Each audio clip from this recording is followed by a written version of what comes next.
In this video we explore a couple of amazing nature reserves looking for some target species, including a rare breeding wader in the UK and a very rare American duck.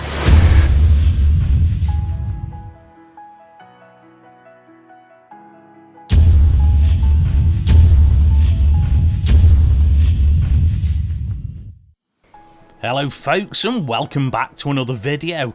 This week's birding started off with a trip to Shropshire. Hey folks, we've come into Shropshire to Venus Pools with a specific target species in mind, the green sandpiper. There's been some sighted here on previous days, so we're hoping, fingers crossed, we'll find one. There might be some here. And see what else is here too. Stick with us. We parked up and headed on a short walk through the car park, down the hill to the main hide. This hide looks over a large piece of water, with some islands, shallow bays and at the back a reed bed. And with reports of our target species, the green sandpiper, over the last few days, we hoped we might just turn up and they'd be there. But they weren't. As much as both of us scanned all the islands and every bit of water we could see, we just couldn't find them.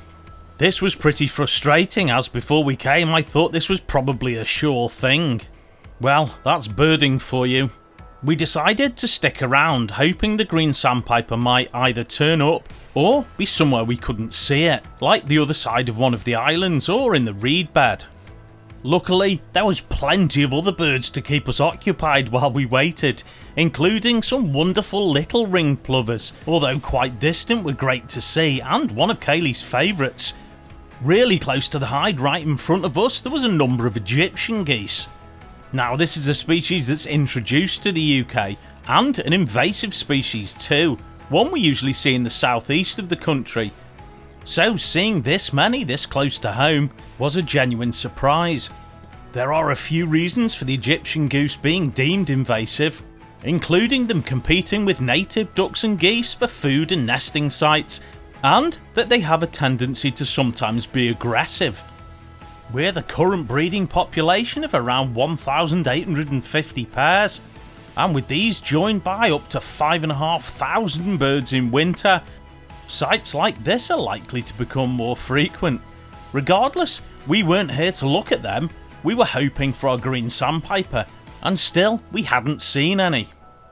By now we'd been sat in the hide for about an hour, and we were coming to a point where we may have to give up. That was until, whilst I was watching a couple of little egrets not really getting along with each other, I noticed a shape out of the corner of my eye just about to be obscured by vegetation.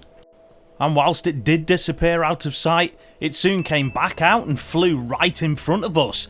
It looks like our patience had paid off. It was our target species, the green sandpiper, and we couldn't have asked for better views. This bird landed right in front of the hide and started to preen.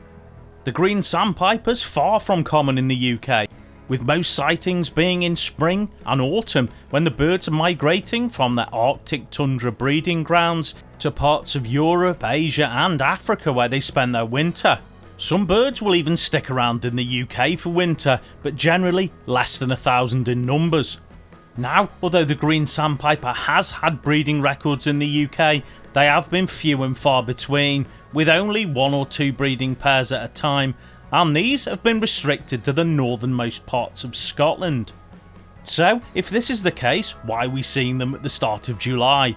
Well, these birds are probably females, birds that have already bred, as in this species the responsibility of looking after the young is firmly the males. So the females are usually the first to move south, followed by juvenile birds, and then the rest show up in around August and September.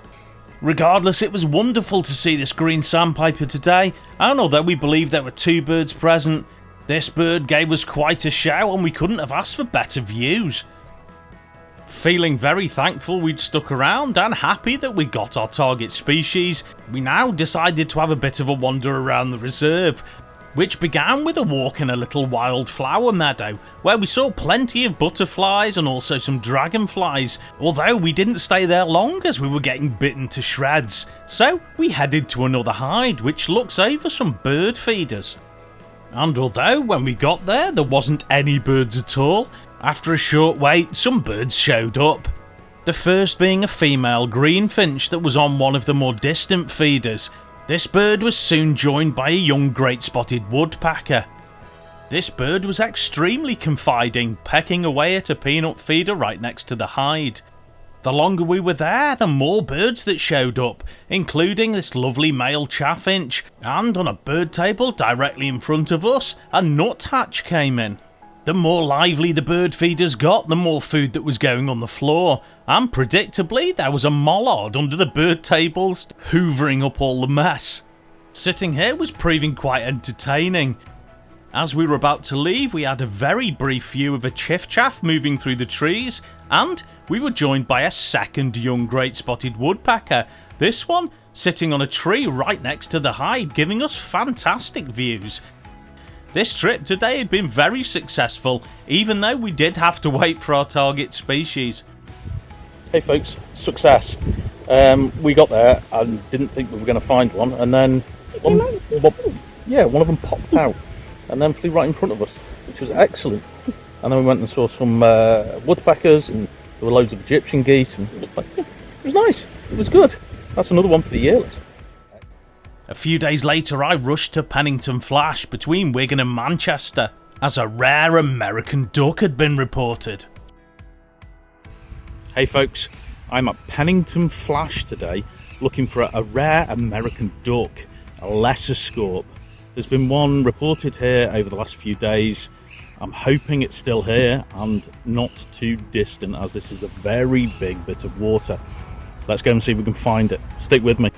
In previous days, the lesser scarp had been seen on various parts of this large piece of water, and sometimes distant, although today the report was from the north end of the car park. So that's where I headed, looking out for other birders. On the way, passing plenty of waterfowl, including the hordes of Canada geese that wait expectantly for visitors to drop scraps, and on the water, black-headed gulls, tufted ducks, mallards and coots.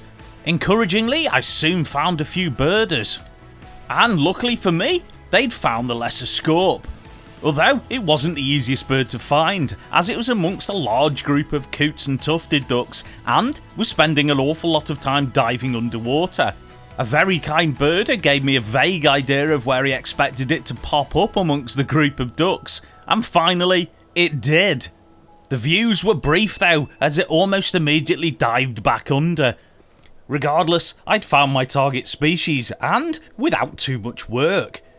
The lesser scarp breeds in the northernmost parts of North America and Canada, migrating in the winter to the southernmost United States, Mexico, Central America and the Caribbean. Small but increasing numbers do show up in Europe as vagrants, and a few here in the UK, with the first ever report being at Chasewater in Staffordshire in 1987.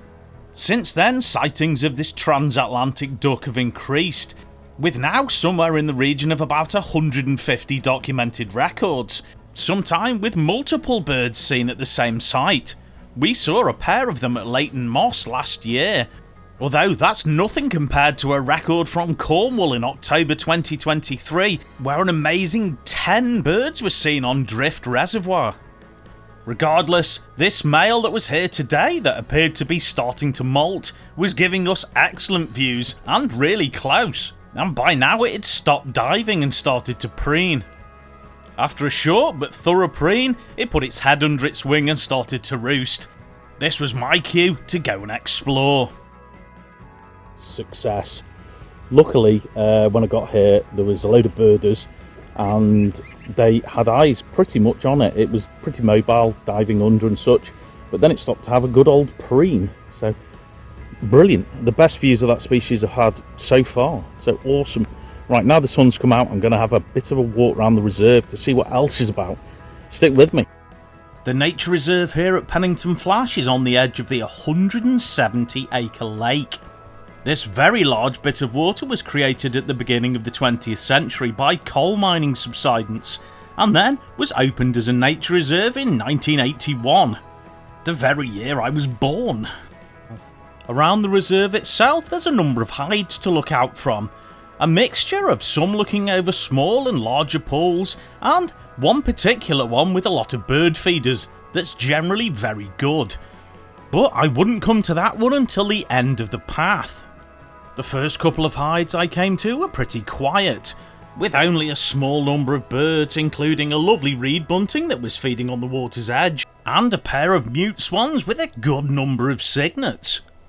Although the first two hides were pretty quiet for birds, I soon came to one that wasn't. This hide looked over quite a large pool that was lively with birds.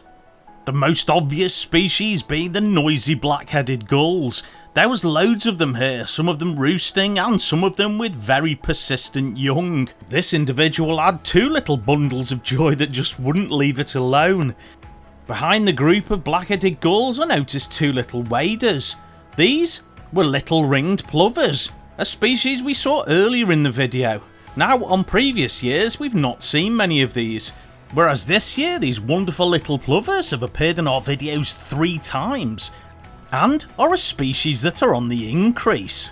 Having first bred in the UK in 1938, there's now somewhere in the region of about 1,300 breeding pairs, which is a nice little success story. Now though, it was time to move on to my favourite hide here, bunting hide. This hide looks over a clearing in some trees next to one of the pools. And with there being plenty of bird tables and feeders that are well maintained and regularly filled up, if you sit here long enough you'll get views of a number of species, and some of them quite close. The first hungry customer to join me was a scruffy looking robin. And although this wasn't the neatest robin I've ever seen, it wasn't the scruffiest one to show up. The next one was terrible. I wonder if it was in molt or it was a young one coming into plumage. Regardless, it was rough looking.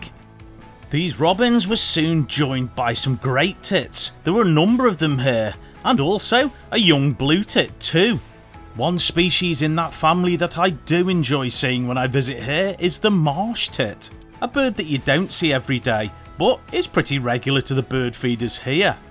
This species is very similar to the rarer willow tit, so similar that ornithologists didn't realise they were different species until 1897. Other small birds coming to the feeders here included some chaffinches like this female, and what appears to be a young bullfinch. I'm thinking this is a young female, but please correct me if I'm wrong. Whilst I continued to watch, even a wren made an appearance. Amongst the small birds coming to feed off the feeders and tables, there were some larger birds feeding off the floor, picking up all the scraps, including a large family of magpies. And of course, what bird table in the UK would be complete without squirrels? Another bird species I enjoy coming to see here, and apparently is more common than you think, having doubled in population in the last 30 years, is the stock dove. They've done so well recently in the country that now over half of the European population can be found here. But the species is often overlooked or mistaken for other pigeon species. As much as I was enjoying seeing all the birds in this hide, I did soon have to leave. But before I left, I was joined by a surprise visitor to the bird feeders, one I wasn't expecting to see. The UK's most colourful member of the crow family, the jay. It flew in and landed on a low branch overlooking some of the bird feeders. It sat there for a while, almost like it was working up the courage to come and feed. And after a short while it did. It came down to a hanging feeder which I believe had fat balls in it. Jays are a little unusual amongst the crow family, not only in their colourful appearance but also in their diet too.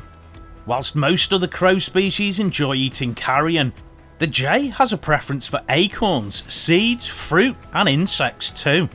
And although he's notoriously shy, preferring tree cover, this wonderful individual gave me excellent views. Now though, it was time for me to head back towards the car park, but not before I went for one last look at the lesser scaup. Unfortunately though, it had gone. It had flown with some tufted ducks to the other end of the Flash, out of sight too far in the distance. Regardless, this had been a very successful little trip, and I can't complain about the views I'd had of it earlier in the day. But now, it was time to leave. And time to end our video. Thanks so much for watching. Please like, please subscribe, and please press the notification bell. We'll see you next time for another birding adventure.